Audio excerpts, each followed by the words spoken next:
Hi there, this is Unmesh from Piximperfect, and today we're going to create a beautiful wet glass fully loaded with raindrops in front of our subject fairly easily and fast. Guys, it's a game of blend modes and clever masking, and the concept is worth learning no matter what we do in Photoshop. So without any further ado, let's get started.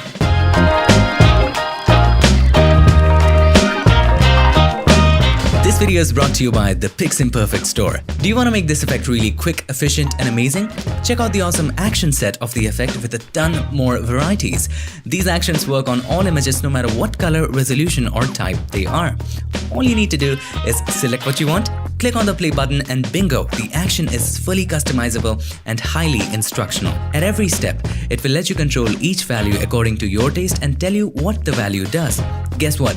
You can also customize every single thing even after applying the action. Although you don't have to make a purchase to learn this effect, however, it's fast, it gives you a lot of options, and again, it's just $2. So head over to piximperfectstore.com, get this, and as a bonus, you also get the complete Piximperfect Action Collection for free. So here we are back in the magical world of Photoshop, and if you want to go ahead and download this photo and follow along, check the links in the description. First of all, we always start with the concept. If we're going to place our subject behind a glass, some areas of the glass will make the subject blurry, especially if it's a wet glass. So we will make a copy of the background layer. Make sure the background layer is selected and then press Ctrl or Command J to make a copy. Now we can name the copy Blurry just for reference. There we go. Let's convert it into a smart object so that we can change the values later. Go to Filter, Convert for Smart Filters. Hit OK. Now, as you can see by the symbol, this has been converted into a smart object. Next, we go to Filter, Blur. Now, you can always apply the good old Gaussian blur, but here's the problem. If you apply Gaussian blur, it looks so artificial and computerized. See, it's just, computerized blur doesn't look good for a blur caused by the window. So instead of applying this, let's hit cancel. We will apply something more realistic. Go to Filter, Blur, and then Box Blur. Have a look at the difference. See the difference in the blur? It is much more natural when it comes to blurring by the window pane. Wet window pane. All right, we can apply something like 36. For your image, it might be different depending upon the resolution. Hit OK. Next, we need to bring in the wet glass texture. Now this is available for you to download. Check the links in the description. So I'm just going to go to my Finder, locate it, drag it and drop it over the canvas, right? Now, to make it bigger from the center, let's bring it to the center first. Hold the Shift and the Alt key or the Shift and the Option key together, and then when you make it bigger, it becomes bigger or smaller from the center. Alright, there we go. We are satisfied with this. We will hit Enter or Return. Now here comes the most important step of this tutorial and many other tutorials, and that is observation. Let's have a look at the texture. Look at the gray areas. Those areas have blurred anything which is beyond the glass and have also made it a little brighter. Look at these areas where the water was in excess. Look at these droplet areas. Those areas are more transparent. So from this, we can infer that we need to make a selection of these gray areas and apply blur to that. And how can we make a selection of all these areas? By using color range. So simply go to Select and then Color Range. Now let's zoom out quite a bit. Let's have a look at the image. Now I've already made a selection of those areas, so this might be confusing. So I'm just going to go back and refresh or reset that. All right. The first thing that we have to do is to make sure the selection preview is none. Okay, so that you can look at the image. Now, secondly, decrease the fuzziness. And for this image, I'm going to check localized color clusters. So if I select this color, it won't be selected all over the image because this might be the transparent color in some other area. So for this one, let's make sure we check the localized color clusters. Now, the next thing we do is making sure that the fuzziness is at a very low number. Something like 4 is fine. Then select the first eyedropper tool. Now start with an area which is completely gray. So I'm going to start with something like, let's say, this area, which you think is closest to the mean of all. Now we select the plus eyedropper tool and we start adding color to it of different grays. Let's start adding this, that, all these areas are the areas that we want to blur.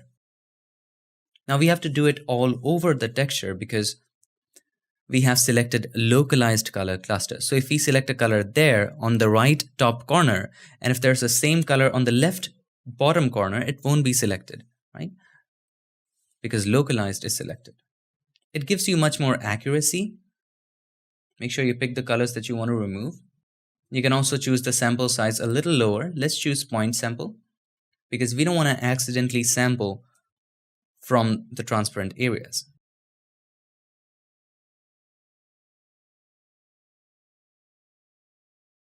Now, once you have done most of that, now it's time for us to change the selection preview to grayscale.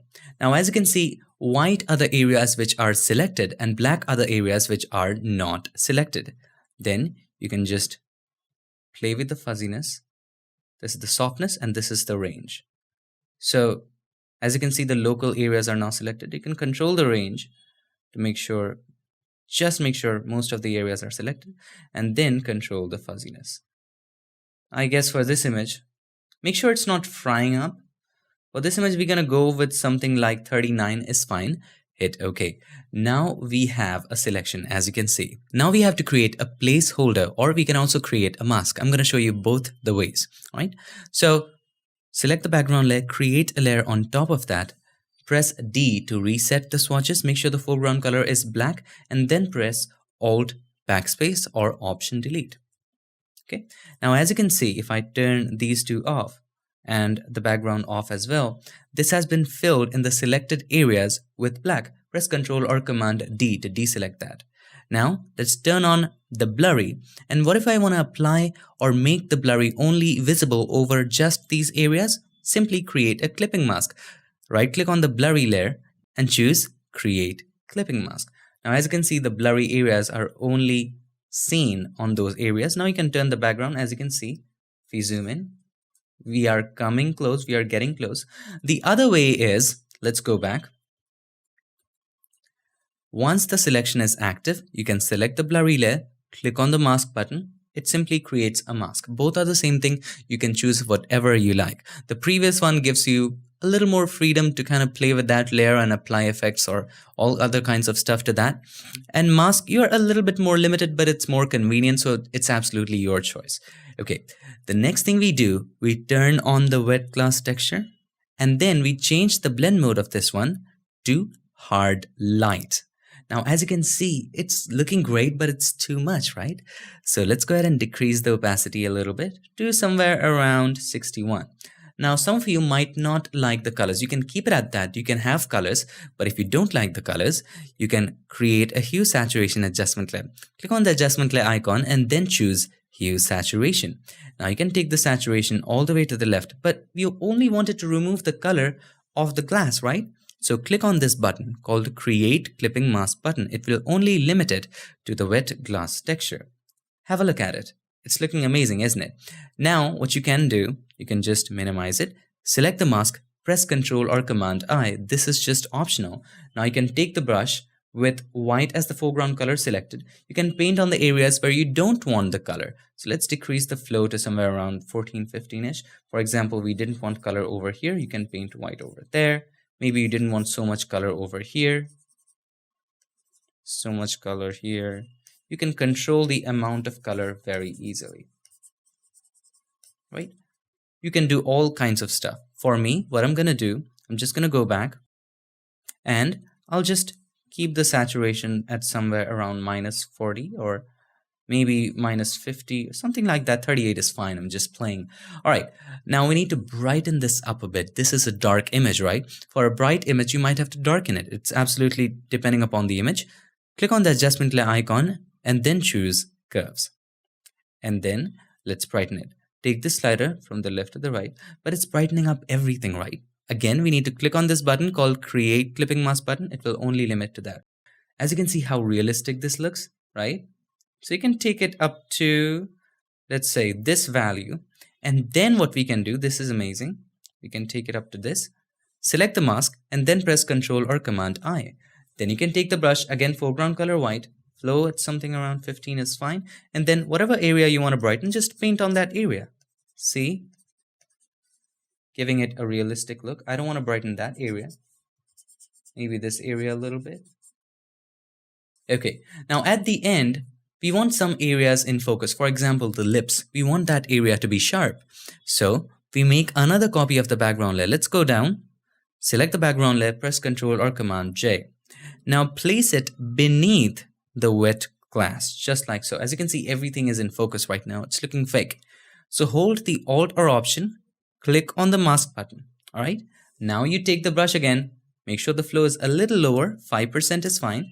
Foreground color, white, and then you paint in the areas that you want in focus. For example, the lips. Let's zoom in. And the nose a little bit. Just a touch. Maybe this area a little bit. Maybe this watch a little bit, right? Things that are in the same focal plane. All right, there we go.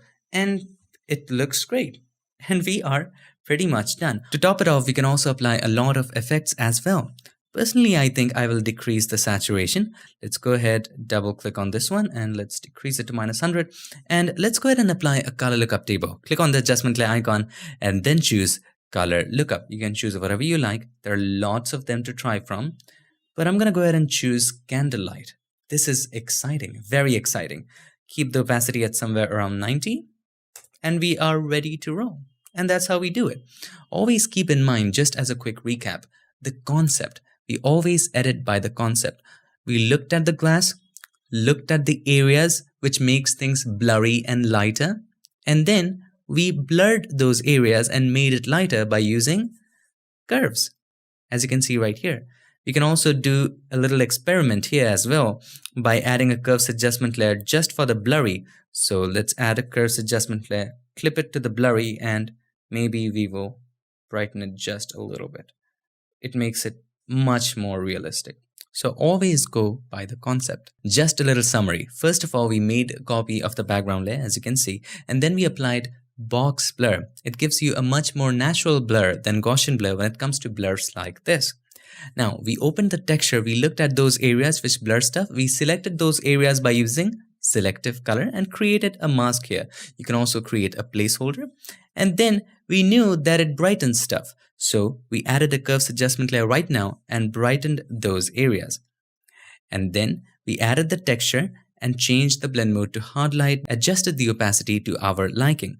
Now the texture is something that we need to adjust. It was too colorful, so we added a hue saturation adjustment layer, decreased the saturation. You can control it your way, it's absolutely upon you.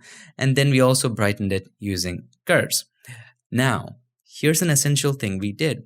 Some of the areas we wanted to be in focus. So we made a copy of the background, as you can see, background copy, and made it visible in only certain areas by using a mask. And at the end, to top it off, we applied a color lookup table. So that's pretty much how to create the wet glass effect in Photoshop. Always keep in mind the concepts and you'll be good.